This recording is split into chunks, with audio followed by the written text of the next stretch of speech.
டேய் என்னடா வாழைத்தோப்புக்கு நடுவுல கொண்டாந்து வண்டியை நிப்பாட்டி வச்சிருக்கீங்க? பிரேக் டவுன் ஆயி போச்சா? யோ அவசர குணமா பேசாதயா. இப்பதான் வண்டி புதுசா வாங்கிருக்கோம், நல்லா ஓடணும்னு பூஜை பண்றோம். டேய் வண்டி ஓடணும்னா பூஜை போடக்கூடாதுடா, சாவி போடணும், வண்டியில டீசல் போடணும். பூஜை எல்லாம் போட்டா ஓடாதுடா. இவங்கிட்ட நமக்கு என்னடா பேச்சு? அத குடு, சங்கு சாங்கியத்தை பண்ணுவோம். அது என்னடா சங்கு சாங்கியம்? ஒரு கருப்பு கயித்துல சங்க கட்டி அத வண்டி முன்னாடி கட்டுவோம்.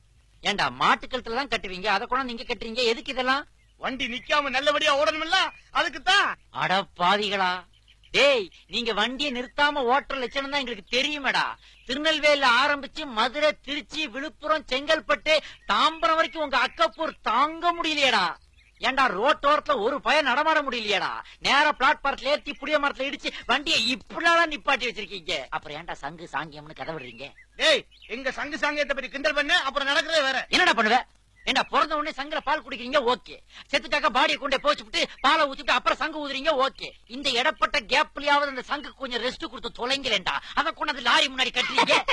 ஏண்டா நம்ம சங்கு சாங்கியத்தை பத்தி ஒருத்தர் கிண்டல் பண்ணிட்டு இருக்கான், நீ பல்ல காட்டி சிரிக்கேடா. ஏண்டா நீ எல்லாம் ஒரு பங்காளியாடா, சாகுடா. ஐயோ ஐயோட பாவீங்களா, பேசிக்கிட்டு இருக்கும் போதே மர்டர் பண்றாங்களே. சங்க பத்தி பேசிக்கிட்டு இருக்கும் போது பங்காளிக்கே சங்கு ஊதிட்டானே. 1000 பெரியார் வந்தாலும் மாநாடு போட்டாலும் இவங்களை திருத்த முடியாதுடா பார்த்தாவே. அட பங்காளி அவசரப்பட்டு செத்துறியடா. ஐயோ